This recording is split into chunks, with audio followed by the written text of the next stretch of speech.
Apa pandangan ustaz nyala keliling atas kek dan tiup dan perkara itu sama dengan orang kafir? Kalau kita pasal liling atas kek, kalau kita tak tiup nak makan lagu mana? Api atas kek tu memang kena tiup dah, tentu dah. Adakah semata-mata tiup tu maka ulama ambil hukum makruh? Kerana benda lagu tu tiup liling tu dia panggil agama lain.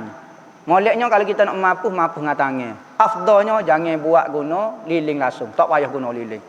Lah ni ke orang pakai bunga api, comel lagi. Macam-macam jenis ada. Jadi benda-benda lagu tu tidaklah kita kata menjadi mengganggu akidah. Tetapi kalau boleh kita jauh ke persamaan kita dengan orang kafir. Makna api kau kalau boleh jauh. Makan nak makan kek, okey makan kek biasa. Ustaz mohon ceritakan mengenai ma khatara bi balik fa huwa halik wallahu khilafu zalik. Cerita dia saat ni hamba syarah dah dalam kitab ada sebut dah. Yakni setiap benda yang terlintas di hati kamu maka ia akan binasa. Maka yang binasa itu Allah berlainan dengan benda yang akan binasa. Makhluklah. Gitu maksud dia. Ustaz, bolehkah saya baca doa itu selepas baca Fatihah? Solat berjemaah. Kemudian dia aminkan seluruh jemaah. Bolehkah tak? Saya keliru ada ustaz cakap tak boleh pula. Kita lepas baca waladhdallin, sunat kita baca rabbighfirli wa bil walidayya wa li jami'il muslimin. Ampun dosa hamba, dosa kedua ibu bapa hamba dan orang muslimin. Lepas tu baru amin. Boleh hukum dia. Ustaz ni apa kata tak bolehnya? Kau kita buat doa khah pula. Waladhdallin amin. Rabbana atina fid dunya hasanah wa fil akhirati hasanah. Cara kita lah. Rabbighfirli wa bil walidayya. Tu ngarut memang tak boleh lagu tu. Jadi habis putuslah sunat aminnya. Tapi kesekadar Rabbighfirli wa bil walidayya wa li jami'il muslimin sunat di situ. Ada ustaz di TikTok, sudah. Kata tiada dalil yang sahih jika tidur tiarap berzina dengan syaitan. Tapi ustaz kata lain. Bagaimana pula ni? Ustaz tu hamba kata tidur nerak tu berzina dengan syaitan. Hamba kata betul dah. Ustaz tu kata lagu lain. Ikut dia kata betul dah. Betul dah dua-dua perkataan tu. Hak tu hamba kata, hak tu ustaz tu kata. Lepas tu gapo dia tak puas hatinya, gapo dia ni. Dah ni. Jadi hamba kata berzina dengan syaitan. Hamba ikut dalam kitab lah. Kalau nipulah kitab. Gitu dah lahnya. Lepas tu kalau dia, tanyalah dia. Kalau tak betul, ya ada hujah dia ke apa dia. Hamba tak boleh nak royak lah apa dia kata lagu tu. Hamba royak dah hadis ni sekalipun tidak sahih ke apa dia. Hamba tak tahu situasi hadis ni. Tetapi ada dalam kitab sebut lagu tu. Tidak kata hadis ni sahih, hamba tak sebut lagu tu. Maknanya jadi haram kau tidur kau dok. Cuma makruh katanya ulama. Kalau kita terlantar di hospital, tapi dalam keadaan berhadas macam mana nak mandi wajib? Sudah. Bagian ni nak mandi wajib 20 kakak ni. Bila-bila janganlah awak kerjaannya pelik-pelik kata duduk hospital pun. Lepas tu nak mandi wajib lagu mana? Kena mandi wajib. Kalau boleh mandi macam biasa. Kalau tak boleh, sudah. Mandi sekadar mampu saja. Lepas tu, kalau tak boleh lagi, tunggu nanti siap balik ke apa dia semua, ke apa buka apa semua. Okey basuh. Kaki ke apa dia basuh kaki pula. Sambung pula mandi wajib. Mandi sudah lalu. Hak tu, lepas tu mandi wajib, lepas tu nak semaya. Ganti hak tepat, hak tak boleh nak basuh mandi wajib sani, ganti dengan tayamum. Kawasan misalnya kaki, kita mandi wajib semua dah. Kaki tak boleh nak basuh. Lepas lagu mana? Hak tak boleh basuh tu kita tayamum. Lepas tu lagu mana? Maya. Maya ni kata lagu mana dah? Macam biasalah. Lepas tu maya tayamum juga. Tayamum untuk ambil semaya pula, kaki ambil semaya pula. Lepas tu semaya macam biasa, 2 3 4 hari buat kerja lagu tu. Lepas apabila kita buat seminggu apa dia, okey kita pun mandi wajib pula. Basuh kaki hak tak basuh lagi. Lepas tu ulai kodok semaya, kena kodah mula kodok semaya tu khilaf ulama. Adakah hukum membenarkan solat jamak tamam? Yakni solat jamak 4-4 lah. Ketika hari majlis perkahwinan berlangsung. Semata-mata untuk menjaga makeup. Sibuk bergambar, melayan tetamu dan sebagainya. Terima kasih. Kalau nak tanya pendapat tentu ada. Memang orang nanya ni macam tahu dah. Pendapat ni ada tetapi jangan amal sangatlah. Misalnya 100 tahun sekali buat gitu lah. Jangan amal. Ada pendapat kalau boleh jaga waktu sembahyang. Dalam kitab Buyatul Mustarsyidin ada sebut cerita ni. Hangpa malas sebut siapa dia. Takut orang buat hujah dia nah. Cerita ni. Kita takut kalau kita jawab, takut orang buat soalan ni secara umum, takut orang buat hujah ramai-ramai pula. Ada benda ini, soalan ini kita tengok. Jawapan ni perlu diberi kepada orang awal ke ataupun beri kepada orang khas. Nah, kadang-kadang orang tu jawapan ni hanya ambil kat ambil demo seorang ni, khas untuk demo. Kalau orang lain ambil tak beri jawapan ni. Maka secara umumnya tak ada lah amalan. Tak suruh amal lah. Kena semaya ikut waktu. Cucilah makeup tu sebentar. Boleh makeup baru pula. Beli banyak-banyak ke buat apa makeup. Alat bersalin ni hok ni baju Jawa, baju India, baju gapo. Bila lagi masa salin tu kita boleh tukar. Sering bermimpi ular. Boleh kau guna tafsir ahlam dalam tafsir mimpi. Tafsirul ahlam ni ada dua pengarang dia hok suhu. Pertama Ibnu Sirin. Ibnu Sirin tak ingat ambo. Ya Syafi'iyah ko dia sebelum Imam Syafi'i. Ibnu Sirin ini. Nah. Tu sahul tafsir Ahlam Ibnu Sirin. Ada soal lagi nama tak ingat dah. Tafsir ke apa dia Ahlam juga. Boleh kau tak guna gini. Kumpulan tafsir Ahlam ini, takbir mimpi ini pengalaman Ibnu Sirin di dalam mentakbir mimpi orang. Dia masyhur dalam takbir mimpi. Boleh kata hampir tepatlah segala tafsir takbir mimpi dia. Takbir panggil, bukan tafsir, takbir mimpi dia. Nah, dia panggil mengibaratkan mimpi itu jadi perkataan. Mimpi itu dia buat jadi. Lagu mana? Boleh kau dok kita buat hujah dengan tafsir itu. Kadang-kadang mimpi kita lagu lain. Maksud ular tu kalau dia dengar mungkin dia akan tafsir lagu lain. Maka nak kata tepat tak boleh juga. Kadang-kadang ada berlainan. Nah. Cuma kalau bab mimpi ni molek tafsir yang indah-indah. Jangan kalau nampak tafsir ni tak molek, jangan beritahu. Nah. Macam mana kita nak kenal karakter diri kita menurut Islam? Sudah lagu mana tu? Nak kenal karakter ni sifat kita. Kita tak boleh kenal sifat kita. Kita kena duduk dengan guru kita, kita kena duduk dengan masyarakat, barulah keluar karakter kita. Nampak? Sifat kita duduk dalam tubuh kita, kita tak akan keluar kecuali kita duduk dengan masyarakat. Maka duduk dengan masyarakat yang paling molek sekali dakwah di jalan Tuhan. Kita pergi dakwah orang, kita tahu sifat marah kita duduk mana. Sabar kita duduk mana. Sayang kita duduk mana. Prihatin kita duduk mana. Kalau kita tak duduk sengih tengok TV, tak tahu kita ni pemaaf ke, pemurah ke, penyayang ke apa. Nak melahirkan karakter kita, nak tahu karakter kita, berdakwahlah. Nah, ajak orang kepada kebaikan baru tahu karakter kita tu siapa ke kita. Nah, lepas tu tengoklah. Kalau hak tak molek kita baiki biar betul dengan Islam. Apa hukum pekerja yang bekerja di kedai runcit yang menjual arak? Dia mau jual ada arak, tak jual. Tanya jual arak, amo suruh sayang bo, amo tak jual. Lepas tu lagu mana gaji lagu tu? Gaji demo tak ada jadi haram ke apa?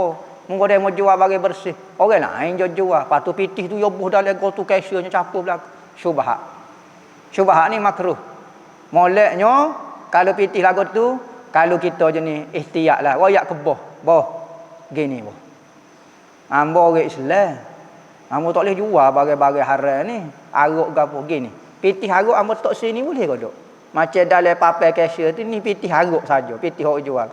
Jadi pitih gaji ni ambo dah tolong mak mari ambil mana pada hak ni nah, jangan ambil daripada hak ni. Tu molek, hak tu jelas. Hak tu memang tak tepuh langsung pitih syubhat, tapi kalau capur belaka pun tidak jadi haram, cuma syubhat sahaja. Nah. Kalau tak capur lagu tu jelas. Minta ijazah amalan selawat tibiyah tibil qulub. Amalah 10 kali pagi, 10 kali petang. Allahumma salli ala sayyidina Muhammad tibil qulub wa dawaiha wa afiyatil abdani wa shifaiha wa nuril absari wa diyaiha wa qutil arwahi wa ghizaiha wa ala alihi wa sahbihi wa sallim. Nah, gitulah lebih kurangnya. Baca pada air ko, kita nak buat air tawar, kita minum sendiri.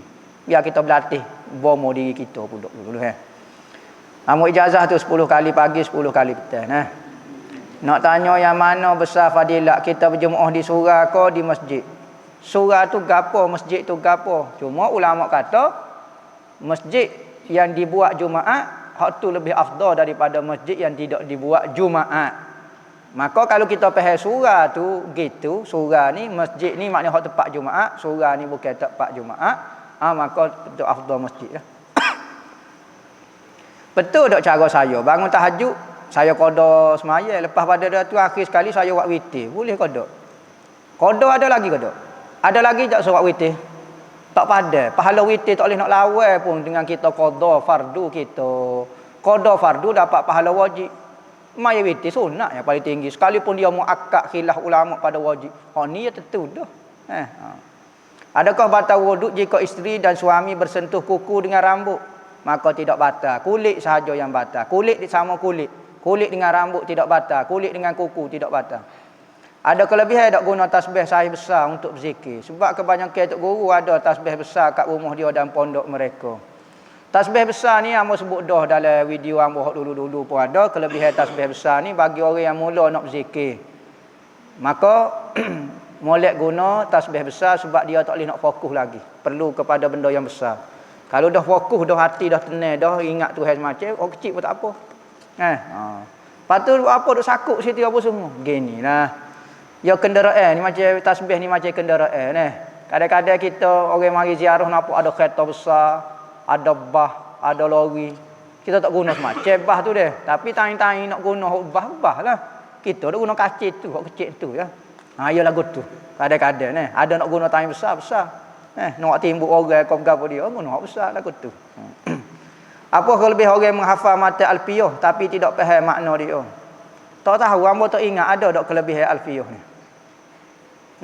Tak tahulah ada cerita mengenai kelebihan alfiyah ni.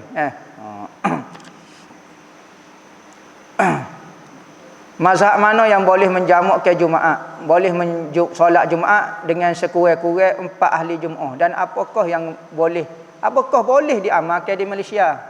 Sudah bagi ni. Lah ni pendapat masalah bilangnya semaya Jumaat ni ada 12 pendapat. Ada pendapat seorang, ada. Lepas tu pendapat 4 orang ni apa kita pilih pendapat 4 orang? Ambil pendapat 4 seorang lah. Moga ada 12 pendapat kan. Mudah lagi. Tu email seorang lagi seorang. Apa jadi nak pilih nombor 4? Apa tak pilih nombor 5? Pendapat nombor 5. 7 orang kau. Apa pilih nombor 4 lah ni? Tak tahu. Kalau nak ikut pendapat kak, kau paling rendah sekali bilangnya Jumaat adalah seorang saja. Ibn Taymiyah pun ada pendapat, Daud Zahiri pun ada pendapat, mazhab Az-Zawahiri ada, Al-Muhalla tu Ibnu Hazmi Az-Zahiri pun ada sebut. Seorang pun ada. Pilih seorang lah mudahnya. Hak ni nak geger, nak wipak juga. Pilih seorang lah. Hana setuju seorang lagi berat lagi. Seorang lah, dah mungkin pendapat ada 12 kan. Tak si pilih 40. Kita kata apa tak si pilih 40? Apa ni? Dalam mazhab kita kata 40. Lagu tu lah. Boleh diamal kodok di Malaysia. Dah lah ni duk geger dah. Maya pak, maya lah. Nak semaya. Tak ada masalah ke apa dia. Benda ni khilaf ulama fiqh. Lagu tu. Apakah warna baju Rasulullah yang suka pakai dan biasa pakai? Rasulullah suka baju putih. Kadang-kadang baju celuk dengan warna kuning sikit. Warna sumber. Kuning warna sumber. Warna kuning mana? Kuning warna nak je? Sumber deh. Kau panggil deh? Kau panggil apa? Sumber deh. Kau apa? Sumber warna kuning. Kau panggil apa dia? Sumber warna kuning. Ini warna... Sumber ni pun warna. Dalam orang Kelantan panggil sumber ni warna lah. Warna kuning muda gitu. Bukan kuning tak car dah. Kuning muda lagu tu. Dia panggil sumber. Warna sumber gitu. Warna tasawuf dia panggil. Maknanya bukan putih. Bukan putih biru pun itu. Dia panggil putih warna surai kekuning-kuningnya sikit. Rasulullah sebab dia pakai baju lama. Alah, saffron tu lah, saffron. Sumber tu lah warna. Lagu tu lebih kurang. Tak biasa dengar sumber. Pelik. Tu Rasulullah suka warna hijau. Warna putih. Warna gitu. Lepas tu ada baju Rasulullah warna merah. Ada. Tapi jarang Rasulullah pakai. Maka Rasulullah tak pakai semacam. Tapi tak apalah Rasulullah pakai juga. Tak menunjukkan Rasulullah kena pakai semacam baru dia benda tu jadi sunnah. Kerana kalau lagu tu gak selok lah Nabi 2-3 tahun nak pakai semacam lagu mana? Dia nak tunjuk semua warna, mati dah selok dia. Nak buat warna. Nah. Maka jangan minta dengan Rasulullah lebih-lebih tunjuk contoh. Cukup sekali sudah jadi contoh dah. Nah. Kalau kaki berdarah titik atas kapek masjid, wajib kena basuh kodok. Pas lagu mana kapek tu kering, pas lagu mana amo kena basuh kau sudah pakai jerit apa mana. Sudah kata. Kapek tu apabila jadi najis, maka kena basuh lah.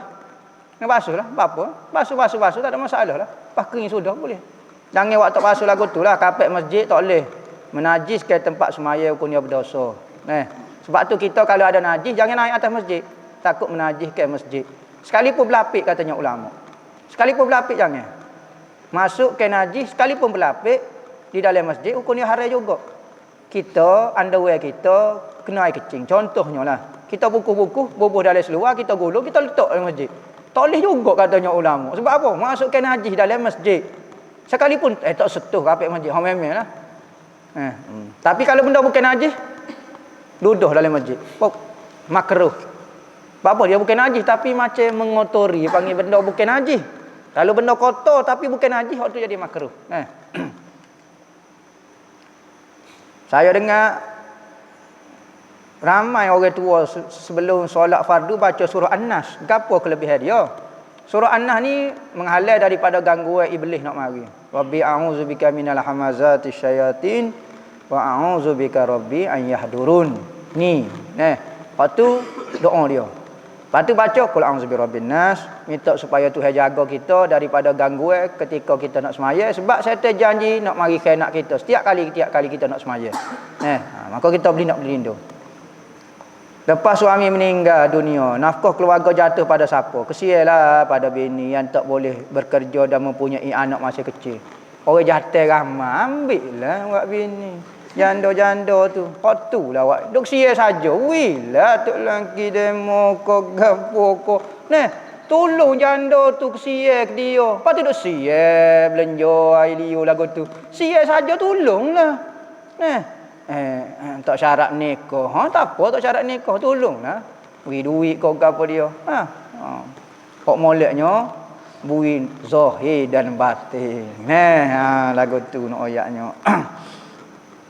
Sebab tu Nabi apabila dia tengok mukminat kita, sahabiah perempuan yang masya-Allah meninggal suami dia, maka Rasulullah cepat ambil. Apa? Nafsunna Rasulullah tak boleh lupa saya meninggal. Saya meninggal sikit ambil selalu bini. Berat Rasulullah. Gitu kalau kita fikir. Dak nak selamat bini dia. Dia dulu duduk bawa sahabat dia hok molek jaga, takut dia terlepas dia duduk dengan orang lain penuh dia. Rasulullah cepat-cepat pergi selamat dia. Kadang-kadang Rasulullah nikah bukan duduk sini. Sahabiah tu duduk ni, Habsyah tu. Dak Rasulullah kata pergi pindah Zainab. Pergi. Zainab kau gapo dia nama. Saudah kau gapo dia. Nikah dengan dia. Rasulullah sahabat duduk ni, sahabiah duduk sini. Rasulullah duduk sini. Pergi pindah nikah baik dia apa dah? Dak nak jaga Saudah. Sebab Ethiopia pada masa tu Kristian kuat. Takut apabila dia nyanyo ikut Kristian. Rasulullah fikir. Kita duk fikir juga. Fikir semata-mata fikir. Kesian. Allah kesian. Fikir lagu tu. Tahu. Tak ada beda fikir lagu tu. Nama. Fikir ni buat cara dengan cara tolong. Nak bagi salam.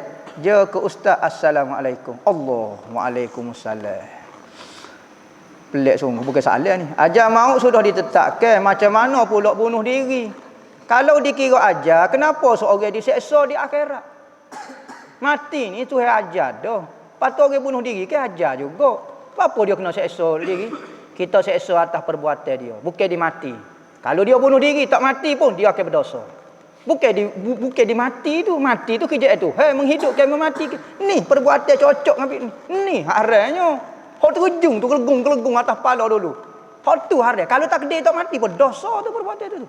Maka kalau mati betul hajar tu kerja itu hak dia akan dihisap bukan dimati tu. Tuh.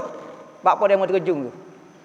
Maka Tuhan marah dia terjung tu bukan mati tu kerja aku, bukan salah dia mati tu. Mati tak berubah tu ajar tu kerja aku. Cara mati tu fi'il usaha ikhtiarmu. Mohon nasihat untuk Saintino. Saya hok free hair. Dia nak berhijrah. Gini. Kalau orang nak berhijrah, siapa dia soalan ni Tino kau jatuh. Kalau dia ni Jatino, okey, gi jumpa dia, peluk dia, kata tahniah. Awak telah dipanggil oleh Nabi, oleh Allah Taala untuk berhijrah. Belanja Maggi. Belanja dia makan KFC 7 hari 7 malam kerana dia nak berhijrah kepada kebaikan. Wi sokongan kepada dia. Nah, wi oyak tahniah. Allah saya tak hebat supaya awak, masya-Allah kata. Syurga dah awak. Awak tak payah semaya dah lah, wali dah awak. Oh, tu terbalik dah pula. Dah sihat terlampau dah tu. Oh, tu terlampau sangat dah tu. Jadi wi sokongan dia. Orang nak berhijrah, wi oyak tahniah kepada dia, senyum semacam ke dia. Oh, saya suka. Maknanya pilih awak. Oh, saya bangga ni. Oh, kita sign dua, saya bangga awak ni. Sekalipun saya berfrihai juga sebenarnya no. Tapi biar wi lagu tu. Ha ni. Semangat orang nak berhijrah. Nah. Tak payah ayat lah cerita lama dia. Wi gitu, wi semangat. Insya-Allah nah. Dia akan semakin kuat untuk berhijrah. Apakah doa ataupun amalan untuk kurangkan rasa gugup apabila perlu bercakap di khayalat ramai, jazakumullah. Ya gini, nakut depan orang ramai ni payah nak sebut. Kita sebut dah amalan, ada sebut dah dulu dah. Antaranya ketika bangun pagi tu kita sapu tapak kaki tu, sapu di muka. Amalan tu tak ada Quran hadis tu. Tapi nak buat ikut kita lah. Patut so lagi ikutlah baca Rabbi syrah li sadri wa yassir li amri. Patut cek kita ni ada medu ke berapa dia. Patut kecek ni jangan tengok orang. Kalau kita kenalin. Kecek lenggok ke atas. Sebab apa? Tak lenggok ke bawah. Lenggok ke bawah aku nampak dia kata jadi tunduk pula. Tak comel pemandangnya orang. Jadi kita buat naik lenggok ni padahal kita lenggok ke atas, belalok uti mata gitu. Tak siwi tengok orang ataupun pakai spek hitam. Tak nampak lalu. Spek hitam jangan spek hitam nampak. Spray kot dalam. Biar tak nampak betul. Jangan buat sini nampak sebenarnya spray tu, pakai lagu tu. Maka kita tak nampak gelak gelemak. Oh, kecek, supaya kecek sore dah pro. Orang kelip belakang dah kecek lagi pro. Ia jadi naik semangat lagu tu Apakah sarai labuh-labuh masuk dalam menanggung najis? Ya. Sarai labuh-labuh ni keluar daripada punggung dia. Maka dia masuk dalam keadaan benda yang keluar daripada perut usuh menata. Jadi najis lah. Kalau sedikit dimaafkan, kalau banyak tak dimaafkan. Banyak lagu mana? Supaya kena tembak di Spiderman. Banyak tu goling. Tu tak boleh buat semaya lagu tu kalau Spiderman sebab dia labuh juga kan. Tapi YouTube kau tangan heran juga Spiderman pelik juga. Tak boleh nak kias je. Jadi hok ni labuh sungguh dia tanya dia bukan Spiderman ni. Jadi kalau hok labuh, kalau banyak tak boleh, kalau sedikit dimaafkan. Dalam sabila tengok dalam sabila muhtadiyan sebut. Apa hukum makan benda syubhat? Makruh ada haram. Makruh hukum dia. Syubhat ni bukan haram. Haram ni al-halalu bayyinun wa haramu bayyinun. Halal tu jelas dah. Haram tu jelas dah gapo-gapo dia. Wa bainahuma umurun mustabihatun. Di antara keduanya banyak perkara-perkara syubhat. Hak ni tidak masuk dalam kategori haram. Dia hanya peringkat makruh saja.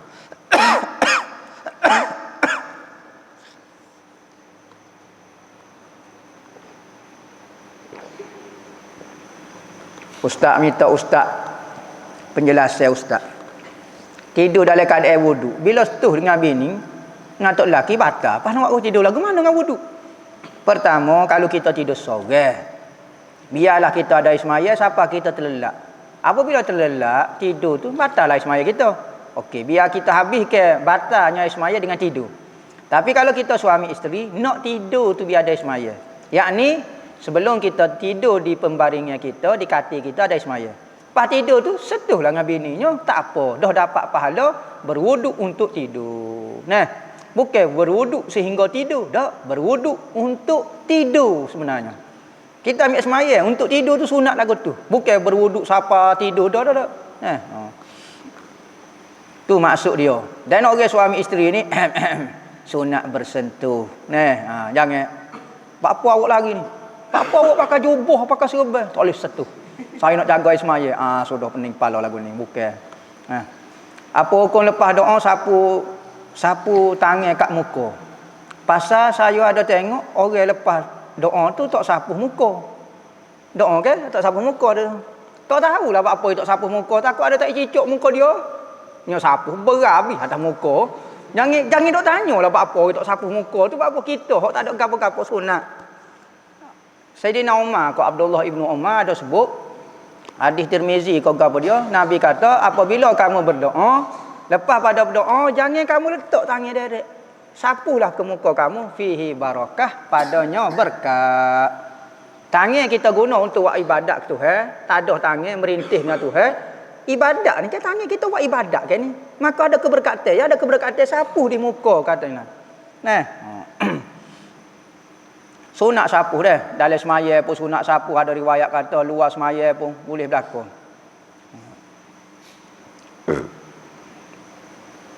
Ustaz hari tu ustaz bagi amalan tukar urut supaya terkoci segala bisa kat pergelangan tangan. Lepas tu untuk pelepah pula guana, untuk keluar balik segala bisa daripada tangan. Sudah selesai pada ngurut mana pula. Baca ayat kursi lah, baca gapo dia ayat kursi kau gapo dia sapuh niat ya Allah ya Tuhanku keluar ke segala penyakit, segala bisa, segala mudarat, segala gapo ya Allah ya. Oh, sapuh tolok gitu. Oh ni pula ya Allah keluar ke segala bisa, segala penyakit, segala gapo dia pun sapuh gitu. Ambil aset 5 puruk mai-mai dengan tangan sikit. Lagu tu. Sekiranya seorang mu'alaf terikut dengan ajaran daripada Wahabi serta mati dalam keadaan mengikut Wahabi, bagaimana di akhirat nanti nasibnya? Dia tidak dapat bimbingan yang sepenuhnya dari Ahlus Sunnah wal Jamaah. Dia baru masuk Islam, bahaya Wahabi selalu. Bahaya Syiah lalu. Bahaya gapo dia lalu. Oh nyanyolah. Lepas tu dia pun taksub pula. Taksub dengan Wahabi bakal mati lagu tu. Pas lagu mana dia? Ginilah.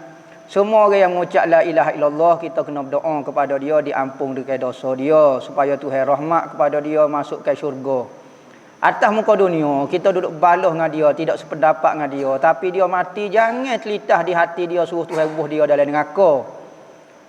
Sekarang dia beriman dengan Tuhan, doa biar Tuhan ampun kesilapan dia. Kesilapan kita pun ada juga. Kena lagu tu. Jadi orang dah mati dah tak doa ayat orang kata dia masuk neraka. Jangan hamba tak berani hok hidup, tak berani nak ayat gitu nah. Jadi nak kata lagu mana? Mudah-mudahan Tuhan ampunglah dosa kita, dosa dia. Gitu ayat nah. Ada satu keluarga ni mengikut ajaran sesat. Anaknya tersedar keluar daripada ajaran tu. Tapi ibu bapa tak mengaku anak pula. Walaupun dah beritahu tentang kebenaran tentang ajaran tu. Jadinya tak berhubung sampai hari ni. Adakah anak tu dikira deraka? Ajaran sesat ke apa dia tak tahu ni. Takut yang kata pok kita sesat ni. Anak dia kait Wahabi kau dia kata kita sesat. Di cerita ni tak habis ni cerita ni. Ajaran sesat mana ni kena royak. Baru hamba boleh buat tubik hukum. Kalau hamba tak tergambar, hok sesat, hok dia kata siapa dia sesat ni. Ayuh hamba dulu ngaji pondok, lepas tu hamba sekat ngaji Madinah ni. Hamba kata pok hamba sesat. Maka hamba tanya kat nasihat pok hamba, benda ni beda gapo dia. Dia dah kata tu tahlil sunat lah gapo dia. Sesat ayuh hamba. Maka hamba pun tinggal lah mak ayuh hamba. Adakah dikira derhaka hamba ni? Takut salih lagu tu lah. Jadi hamba tak tahu nak pergi kat mana ni, sesat siapa dia, hok tak sesat tu siapa dia. Jadi kalulah benda itu sesat sungguh, maka kita nasihat dah. Tak syarat kata kita apa nak putuskan hubungan dengan dia. Hubungan dengan ahli keluarga tetap ada. Tetapi kesesatan dia kita tak akan reda selama-lamanya.